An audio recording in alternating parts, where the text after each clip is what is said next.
Shabbat Shalom, everybody. Um, Today we study Parshat Yitro, which is named for Moshe's father-in-law. He's a significant person in Torah, arguably the second righteous Gentile after Bat Para, Pharaoh's daughter. If we have time, I can go into more about Yitro, but I would really like to concentrate today on the centerpiece of our Parsha and arguably the entire Torah, which is the Ten Commandments, which we've just recited. And I hope that you were able to stand up, recite it with me, and take it in into your body through saying it out loud. It's a different experience, as Abigail knows. To chant the Torah out loud as opposed to reading it. It really permeates us in a different way, in a more visceral way, and touches part of ourselves that do not get touched necessarily when we keep everything in our mind. So let me give a little context first of where we are in our journey. We've just fled Egypt. The Egyptian army has pursued us. But some of us were courageous enough to take the first steps into Yam Suf, into the Sea of Reeds, causing the waters to part.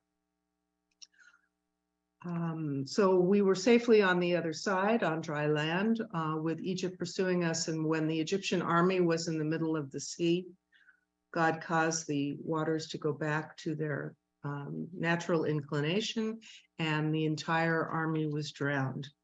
After that, Moshe led the men in the Song of the Sea.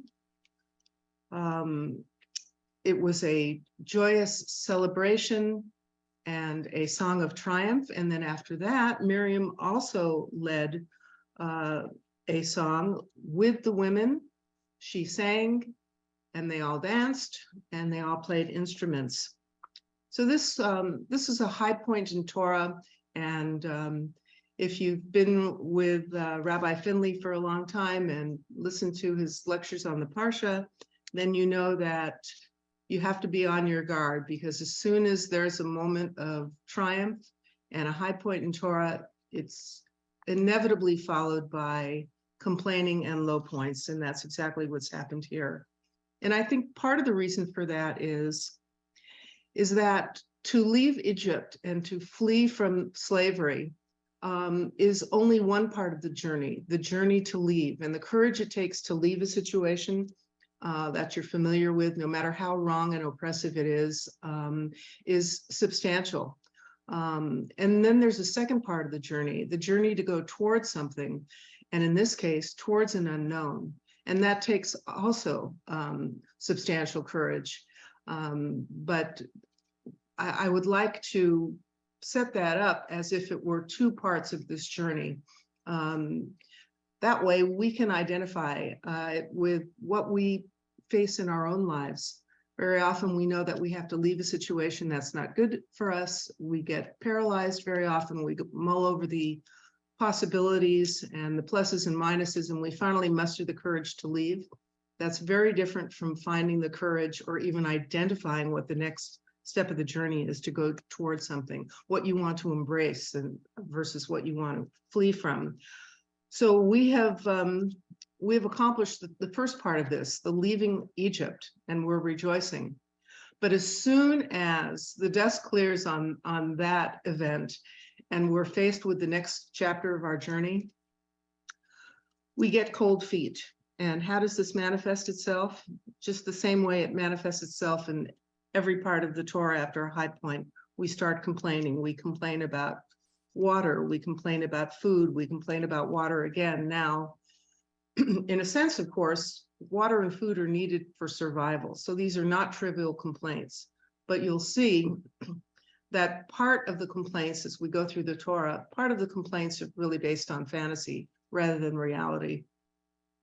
And sometimes people end up complaining just for the sake of complaining. In fact, later on in our story, not in this Parsha, but later on in our story of Torah, the Torah even tells us that people sought out things to complain about. So here's where we are. We've done all this complaining. God has given us the manna, made sure that we had water. And then when we complain again, when we're filled with doubts again, that's when Amalek creeps into our lives. So we know that Amalek is the nemesis of the Jewish people. And there's a great battle at the end of last week's Parsha. And if you don't remember, this is one where when Moshe raised his hands, we were successful in battle, but when he got tired and his hands were lowered, that's what Amalek gained the upper hand. So Joshua was fighting the battle, our head general, but Aaron was on one side of Moshe and Hur, his brother-in-law, was on the other side of Moshe, holding up Moshe's hands so that we could prevail. And the interesting thing that Torah teaches at this point is, even though we won this battle, we are taught that this battle with Amalek is perpetual, that we are at war with Amalek today, which could be at war with our Yetzer Hara, the negative inclinations that we battle all the time, but there will always be Amalek. So last week's Parsha ends with that, kind of an ominous prediction. And then this week's Parsha starts with Yitro coming to Moshe with Yitro's daughter, who is Moshe's wife, and Moshe's two sons.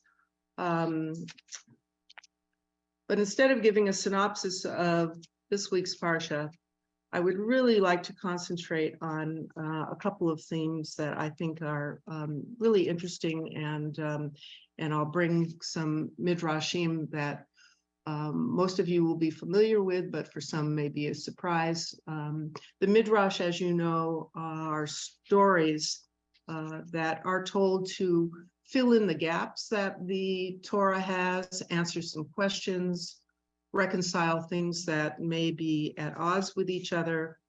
There's all kinds of books of midrash. The main compendium of midrash is the Midrash Rabbah, which is the great midrash.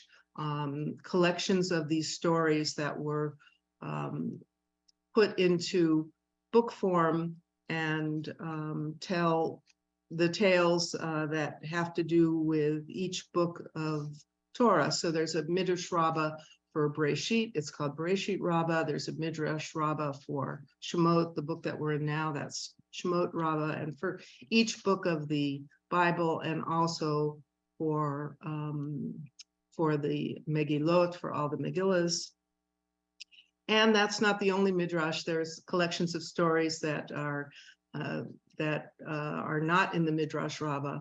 And very often these stories give completely different views from each other and are in conflict with each other.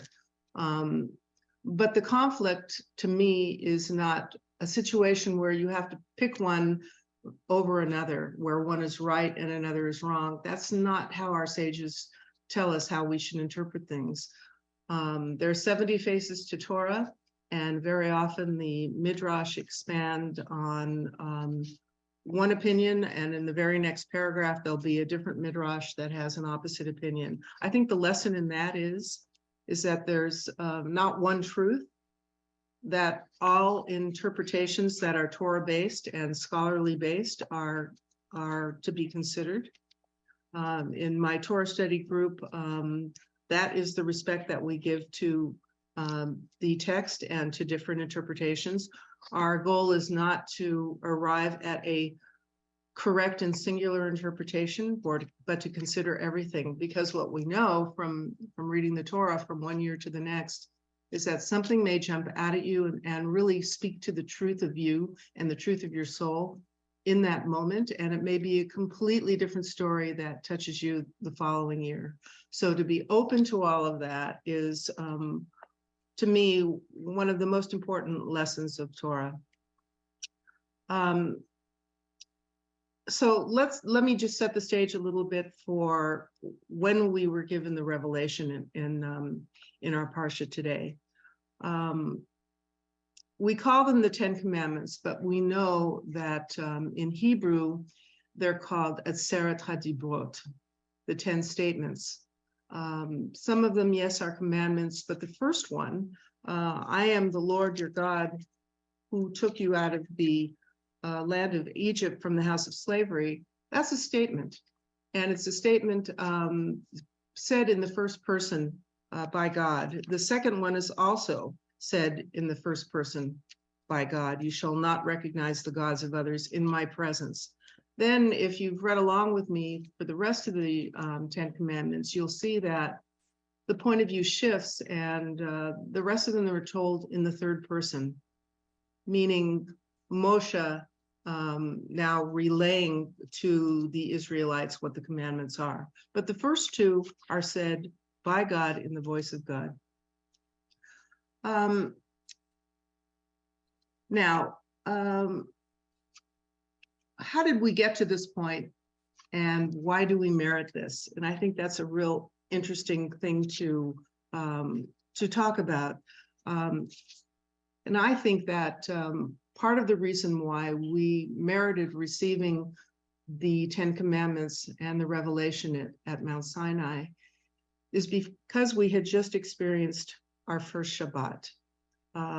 If we go back a couple parshas, where we learn that when Moshe first approached the Israelites when they were slaves, that they could not even hear his words or pay attention to what he was saying because of kotzer ruach and avodah kasha. Kotzer ruach is shortness of breath, or shortness of spirit, lack of spirit. And avodah kasha is heavy, oppressive, difficult work. So I think from that, we can learn that if you are so overworked that you cannot catch your breath and you cannot take a moment to refresh, then you cannot hear the words of someone trying to tell you the truth. And out of that, immediately after, God then gave the gift of Shabbos, and that took place in last week's Parsha. Here's going to be the remedy for you not being able to hear the words of truth and not being able to come close to God. Shabbat seems to be the remedy for that. So we experienced our first Shabbat last week, and that to me was the major preparation for why we're able to receive the Torah. The other interesting thing about the preparation for this is that even before the 10 Commandments are pronounced and the people hear and have the prophetic experience of God, they assent to this. They give their agreement and they say, everything that God has said, we will do. This is right before Revelation. So this is very interesting. How do you agree to something before you know what the terms are? So this is part of the two midrashim that I want to share with you. Apparently, according to one midrash, God had offered the Torah to many other nations before offering it to Bnei Israel. According to this midrash that I'm quoting, first God offered the midrash to the tribe of Esav, to the people of Esav. And you'll remember that Esav was Yaakov's twin. And even though he was the Bechor, the firstborn, he was not the one who was selected to be the next patriarch. And there's many reasons why he was not for that. But one of the reasons why he was not selected is because it was said of him in Torah that he was a man of the field, he was a hunter, so he was used to killing things. So when the Torah was offered to the people of Esav, they said to God, well, what's in it? And God answered, part of what's in it is you shall not murder. So Esav's people said, well, our entire essence of our father is murder, because it is said, and they quote from the Torah, and the hands are the hands of Esav, and by your sword you shall live. So two different quotes. So they rejected. They could not accept the Torah for that reason. After that, God went to the children of Ammon and Moab. And if you remember, After the destruction of Sodom and Gomorrah, Lot had been saved with his two daughters, and they were in a cave far away from this destruction, although they witnessed it from far off. And Lot's daughters thought that they were the last living beings on earth. So the older one said to the younger one, "Let us make our father drunk, and I will sleep with him tonight, and you will sleep with him tomorrow night, and we will repopulate the earth." So in fact, that's what they did. And as a result, they both became pregnant. The older daughter gave birth to Ammon, and the younger daughter gave birth to Moab. Moab means from my father, actually. So in any event, after the tribe of Esau rejected the Torah, when God went to the tribe of Ammon and Moab and said, "Will you accept the Torah?" they also asked, "What's in it?" And God answered, "You shall not commit adultery." And the two tribes said, "God of the universe, illicit sexual relationships are our entire essence. Without that, we would not even exist." So they also rejected the Torah. After that, God then went to the children of Ishmael. And if you remember, Ishmael was the firstborn of Abraham from the maidservant of Sarah's, Hagar, and offered it to the Ishmaelites. And the Ishmaelites said, "Well, what's in it?" You beginning to get the feeling that this has kind of a fairy tale cadence to it. The repetition is familiar. There's a certain storytelling aspect to it that is that makes it a easily tellable story. So the Ishmaelites said, "What's in it?" And God answered, "You shall not steal." So the tribe of Ishmael said, "God of the universe, our father's entire essence is stealing," referring to the prediction given to Hagar by the angel of God when she had fled from Sarah while she was pregnant. And that prediction was that Ishmael will be a wild ass of a man with his hand against everyone and everyone's hand against him. And the Midrash expands that sentence into saying, not only is his hand against everyone, but his hand is in everyone's pocket. So the Ishmaelites also said, "We cannot accept the Torah."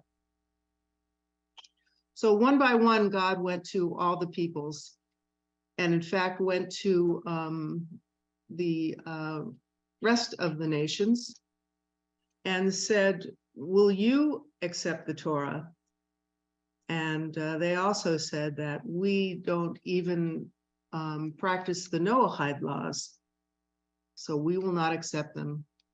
So finally, God came to Bnei Israel and said, "Will you accept the Torah?" And you'll see from this week's Parsha that the people did not question what's in it. They didn't ask about the specifics, but they chose to obligate themselves in advance based on faith and trust and the promises that God had made earlier. And let me go over those promises. And if you still have your Bible in front of you, it's at 19:4 in our Parsha. God says, "You have seen what I did to Egypt, and that I have borne you on the wings of eagles and brought you to me. And now, if you listen well to me and observe my covenant, you shall be to me the most beloved treasure of all peoples, for mine is the entire world. You shall be to me a kingdom of priests and a holy nation." So just based on those beautiful promises and the poetry of those sentences, the people said, everything that God has said, we will do. Now, so when it comes to considering us the chosen people, I say, well, were we chosen first? Not according to this Midrash. In fact, according to this Midrash, we were chosen last. And in fact, there's something ironic about the the refusals of the nation of Esau, and then the nation of Ammon and Moab, and the nation of Ishmael. And why is that? What is ironic is that after the flood, God made certain promises to Noah. And of course, all of the descendants that then thereafter populated the world were from Noah. And out of that came the 7 Noahide laws. Now, these aren't explicit in Torah, these 7 laws, but they have been concretized in the Talmud. And let me just go over them because it's relevant to what I just was teaching. The first one is no idol worship. The second Noahide law is no blaspheming, cursing God. The third one is you shall not commit murder. Then you shall not commit adultery or any other sexually immoral relationships.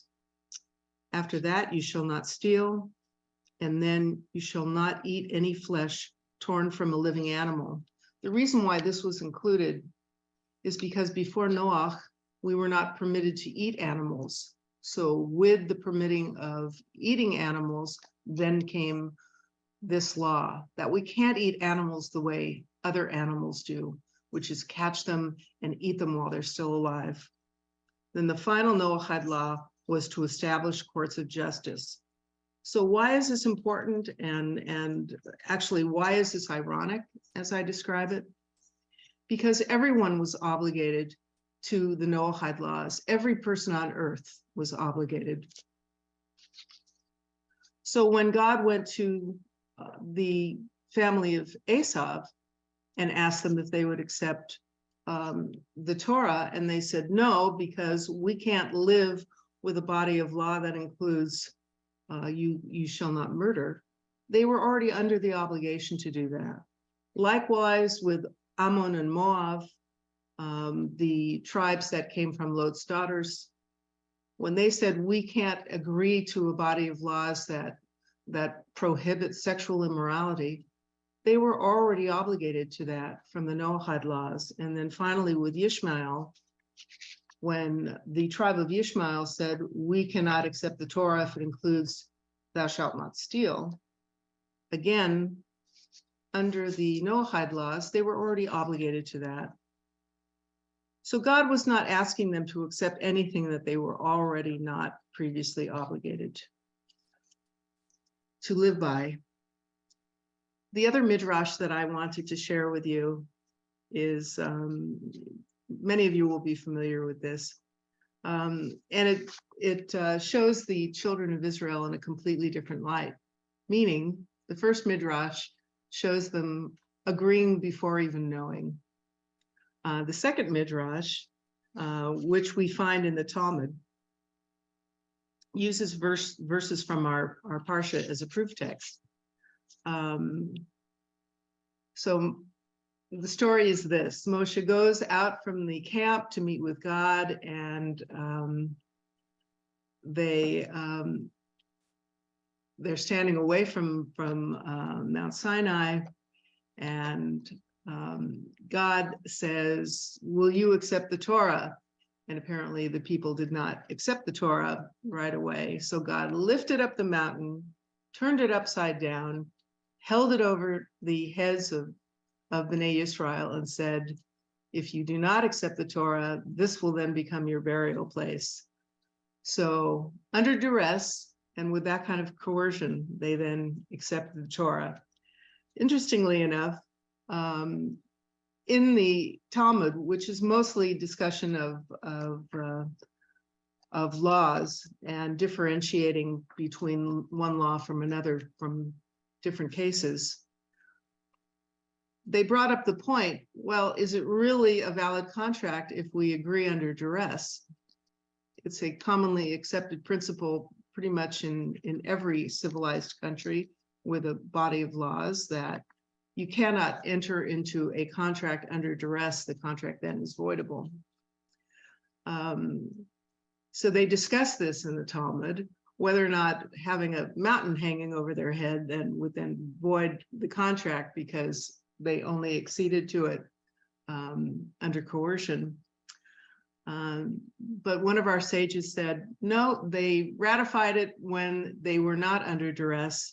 There is a statement in the book of Esther that they willingly accepted the Torah, and therefore whatever may have invalidated the agreement because of the midrash that I just relayed to you was then confirmed later on in the book of Esther. So whether we enthusiastically agreed with that question or whether we agreed after a coercive threat, whether we were chosen first or chosen last to be given the Torah, we have this wonderful obligation and wonderful gift, our obligation to teach the world by words and example and how to live in fealty to it. So beyond that, why was this the right time? Now, I spoke about having just experienced Shabbat, and I think that this kind of Shabbat vayinafash, this cessation so that we can re-ensoul ourselves, was absolutely necessary for us to be able to even hear the words, listen to Moshe, hear the words of God, and then Moshe. So why is Shabbat so important for that? The first time Shabbat is mentioned is way back in Genesis in chapter 2. And it's mentioned in relation to God making a Shabbat for God's self. God completed the work on the seventh day, everything that God did, and abstained from all work, blessed the seventh day, and then created created Shabbat thereby. So if this is something that God created for God's self, and we are B'Tselem Elohim, created in the image of God, then how wonderful that this is something that is given to us.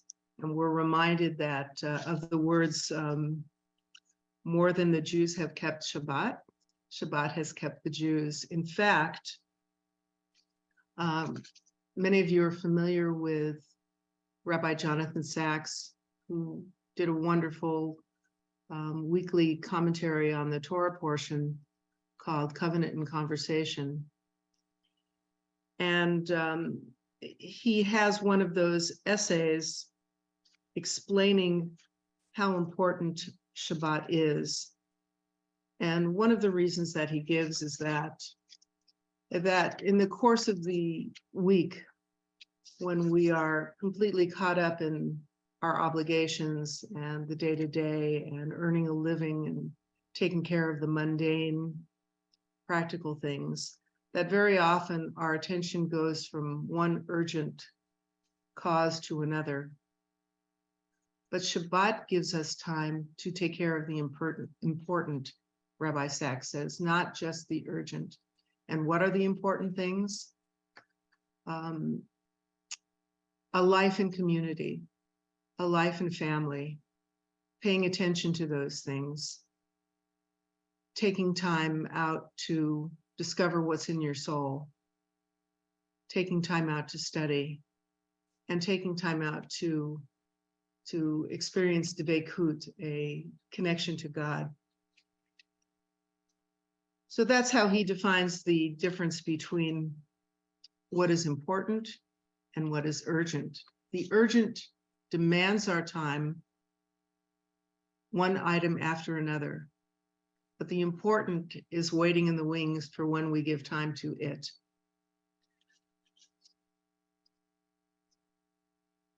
I think I'll stop now and see if there's any questions or comments about anything I've said. You guys can raise your hands if you know how to do that on the Zoom app. It's under reactions, raise hand. If anybody has a question. Okay, no questions. The last thing I wanted to talk about was, is there any place in Torah that presages this momentous event of the revelation at Mount Sinai. Some of you may be familiar with Rabbi David Foreman. He runs a wonderful website called Aleph Beta, and he's got an interesting approach to Torah. He loves seeing the similarities, the intertextual similarities, and very often his teachings are based on finding those kinds of parallels in the text. He gave a wonderful teaching about some parallel events in Torah before the giving of revelation that gave us clues that this is something that could be coming. And when was this? He lays out a case for the similarities between what happened at the burning bush with Moshe way back in the beginning of the book of Exodus, and what then happens at Revelation. So I'd like to go over some of those similarities with you. The first one is that that we read that Moshe was shepherding the sheep of Yitro, his father-in-law, the priest of Midian. Hang on one second. My dog needs to go out.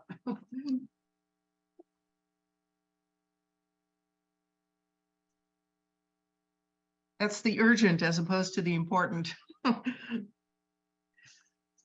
So this is at chapter 3, if you want to take a look in the same book that we're in, Exodus. So what's the significance of this, that Moshe was shepherding the sheep of Yitro, his father-in-law, the priest of Midian, and then he guided the sheep far into the wilderness and arrived at the mountain of God. So the interesting thing about this introduction to Moshe's first prophetic experience with God is that we see that Moshe is a shepherd, and he's taking care of the sheep.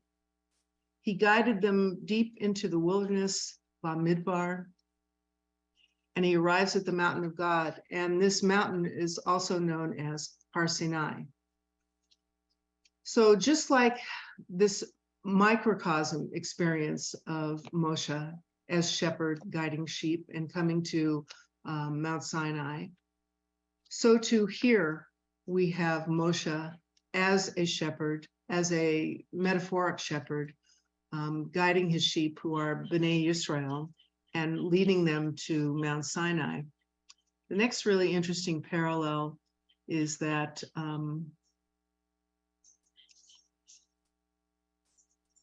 that both these experiences take place at Mount Sinai. Here there's a blaze of fire at the burning bush with Moshe, and he turns and sees that the bush is burning, but it's not consumed. If you read in our Parsha, you'll see that B'nai Yisrael are at the foot of the mountain, and they see the mountain also is on fire and smoking. So we've got a very interesting and direct parallel there. And of course, the mountain was not consumed, just like the burning bush was not consumed. Moshe is warned at the burning bush, do not come closer, for the place upon which you stand is holy ground.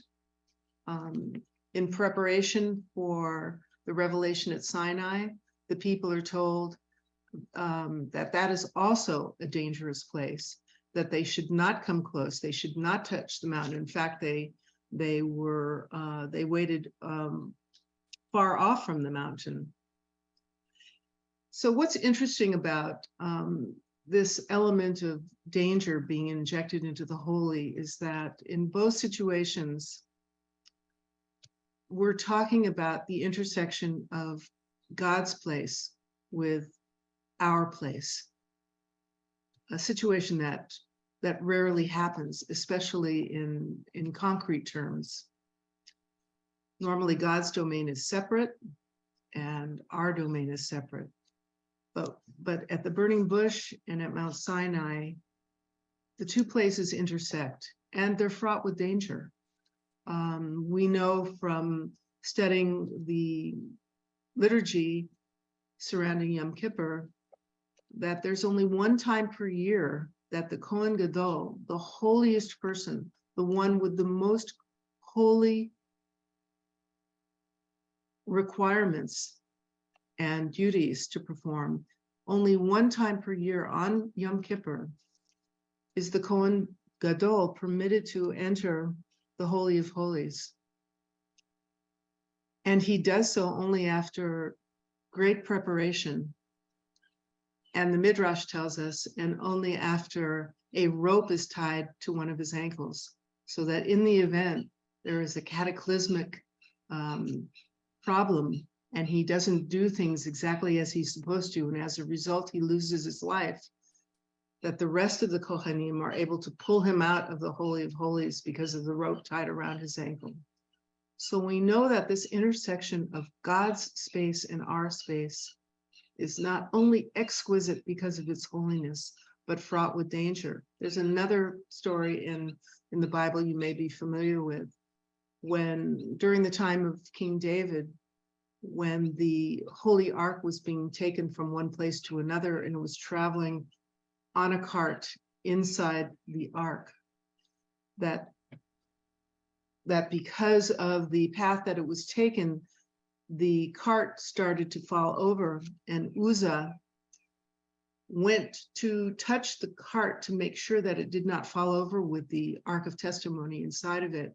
And because Uzzah touched the Ark, invaded that holy space, that he died immediately on the spot. And we are all sad, and we all wondered that he was just trying to do something good on behalf of God, make sure that the cart didn't fall over with the Holy Ark inside it.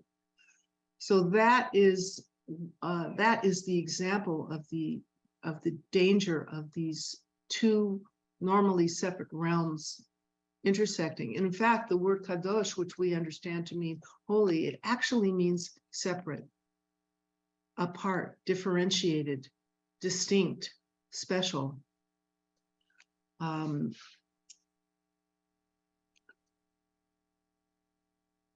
So the last thing I want to bring up about the parallels between the burning bush story and what happens at Mount Sinai is that when God introduced God's self to Moshe in that prophetic moment, this first mystical moment that Moshe experiences,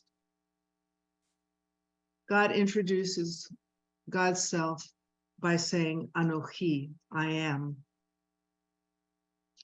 But Anochi is not a word that's used very often in Torah, especially from the mouth of God. The word that is used much more frequently is Ani, which also means I am. So when God tells Moshe at the burning bush, I am the God of your father, the God of Abraham, the God of Yitzchak, and the God of Yaakov, God uses the word Anochi. Likewise, when the Ten Commandments are introduced here, and God says, Ani Hashem Elohecha, I am Hashem your God, the Hebrew word here is also Anochi. So what is the difference between Ani and Anochi? Our sages explain that there is a special layer to the word Anochi, that there is something of the soul of God embedded in it. It's not just the conjugation of the verb to be. There's something more so that when we come across that word in Torah, we should stop and say, there's something special embedded in this word. And of course, there's that parallel between the experience at the burning bush and the experience at Revelation 2. Finally, the last thing I want to compare with the burning bush story and Bnei Yisrael's experience at Har Sinai is that when God identifies God's self, Moshe hid his face because he was afraid to gaze towards God. At 20:15 in our Parsha, we read, the entire people saw the thunder and the flames, the sound of the shofar and the smoking mountain. The people saw and trembled and stood from afar. And they said to Moshe, you speak to us and we shall hear. Let God not speak to us lest we die. So again, this notion of danger and fear. So they stood from afar,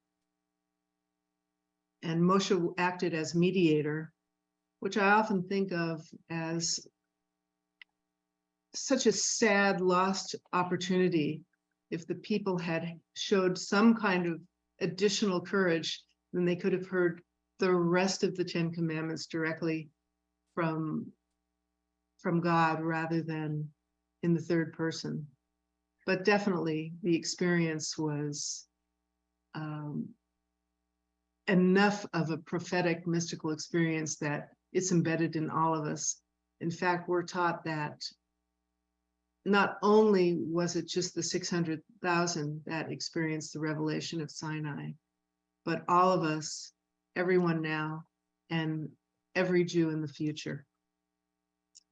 So I call that the gift of Torah, the gift that God gives us. In fact, when we say the prayers before and after reciting from the Torah, the prayer that we recite afterwards is in the present tense, thanking God for giving us the Torah, an experience that we have daily. Shabbat Shalom, everyone.